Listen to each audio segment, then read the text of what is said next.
Green Park Coaching Center, All India First Rank, 720 out of 720. Number of students joined MBBS in 2024, 1951. Green Park Coaching Center.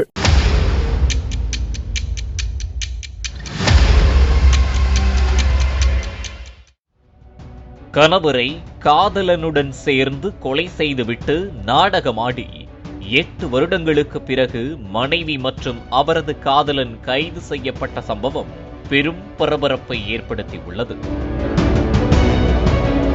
Kanyakumari மாவட்டம் தமிழக கேரள எல்லையான களியக்காவிளை அருகே மடிச்சல் பகுதியைச் சேர்ந்தவர் சிவகுமார். கொத்தனார் வேலை செய்து வந்த இவர் தெங்கம் பழஞ்சி பகுதியைச் சேர்ந்த சீஜா என்ற பெண்ணை திருமணம் செய்து கொண்டார். இவர்களுக்கு 2 குழந்தைகள் உள்ளனர். இந்த நிலையில் சீஜா தனியார் நிறுவனத்தில் வேலைக்கு சென்று கொண்டிருந்த போது குளப்புறம் பகுதியைச் சேர்ந்த எழில் என்பவருடன் பழக்கம் ஏற்பட்டுள்ளது. இருவரும் நட்பாக பழகி வந்த நிலையில் வேலை நிமித்தமாக எழில் வெளிநாடு சென்றிருக்கிறார்.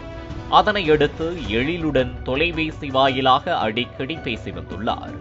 இது நாளடைவில் திருமணம் தாண்டிய உறவாக மாறியிருக்கிறது. அதனைத் தொடர்ந்து வெளிநாட்டிலிருந்து மீண்டும் சொந்த ஊருக்கு திரும்பிய எழில் சிவகுமார் வீட்டில் இல்லாத நேரங்களில் சீஜாவின் வீட்டிற்கு சென்று அங்கு இருவரும் உல்லாசமாக இருந்து வந்ததாக கூறப்படுகிறது.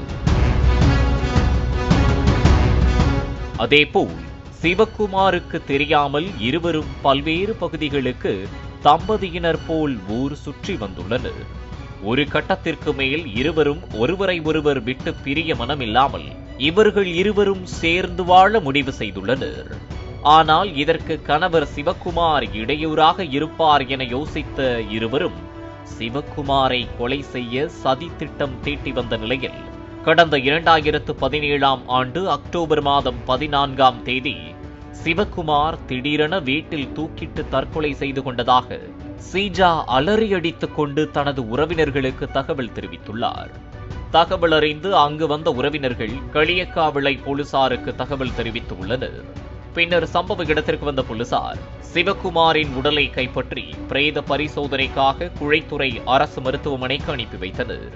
அங்கு சிவகுமாரின் உடலை பரிசோதனை செய்தபோது அவரது உடலின் உள்ளே 2 விலா எலும்புகள் உடைந்து மார்பு பகுதியில் இரத்த கசிவு இருந்ததும் மூச்சு திணறல் ஏற்பட்டு உயிரிழந்ததும் தெரியவந்தது.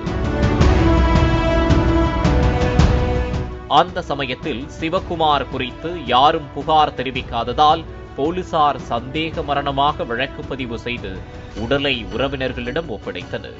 அதனைத் தொடர்ந்து உடலை அடக்கம் செய்த சீஜா எழிலுடன் மறைமுகமாக வாழ்ந்து வந்திருக்கிறார். பின்னர் 2020ஆம் ஆண்டிலிருந்து சீஜா திருமணம் செய்து கொள்ளாமல் எழிலுடன் ஒரே வீட்டில் வாழ்ந்து வந்துள்ளார். இதனை அறிந்த சிவகுமாரின் உறவினர்கள் சிவகுமார் மரணத்தில் சந்தேகம் இருப்பதாக தெரிவித்துள்ளனர். இதனால் அதிர்ச்சியடைந்த சிவகுமாரின் தாயார் தனது மகனின் இறப்பில் சந்தேகம் இருப்பதாக கூறி களியக்காவிளை காவல் நிலையம் மற்றும் மாவட்ட காவல் கண்காணிப்பாளரிடம் புகார் அளித்துள்ளார். ஆரம்பத்தில் வழக்கு பதிவு செய்து விசாரணை செய்வதில் போலீசார் காலம் தாழ்த்தி வந்ததாக சொல்லப்படுகிறது. இந்த நிலையில் புகார் அளித்த 5 ஆண்டுகள் ஆகியும் குற்றவாளியை கண்டுபிடிக்காததால் சிவகுமாரின் தாயார் மாவட்ட ஆட்சியரிடம் சமீபத்தில் புகார் ஒன்றை அளித்திருக்கிறார். பின்னர் காவல்துறையினருக்கு இது தொடர்பாக அழுத்தம் கொடுக்கப்படவே மீண்டும் போலீசார் தீவிர விசாரணையில் இறங்கினர். அப்போதுதான் பல திடுக்கிடும் உண்மை சம்பவங்கள் வெளிச்சத்திற்கு வந்தது. சிவகுமாரின் மனைவி சீஜாவிடம் கணவரின் மரணம் குறித்து விசாரித்தனர்.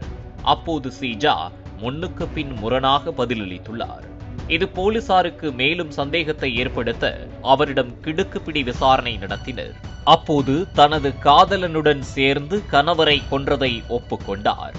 காதலனுடன் சேர்ந்து வாழ்வதற்காக திட்டம் தீட்டி காதலன் எழிலை வீட்டிற்கு வரவழைத்து அவரது உதவியுடன் சிவகுமாரை அடித்து காயப்படுத்தி தலையணை கொண்டு மூச்சை அடக்கி துடிதுடிக்க கொலை செய்துவிட்டு பின்னர் தற்கொலை செய்து கொண்டதாக நம்ப வைக்க சிவகுமார் உடலை தூக்கில் தொங்கவிட்டதாக இருவரும் வாக்குமூலம் அளித்தனர். இதனைத் தொடர்ந்து போலீசார் இருவரையும் கைது செய்து சிறையில் அடைத்தனர்.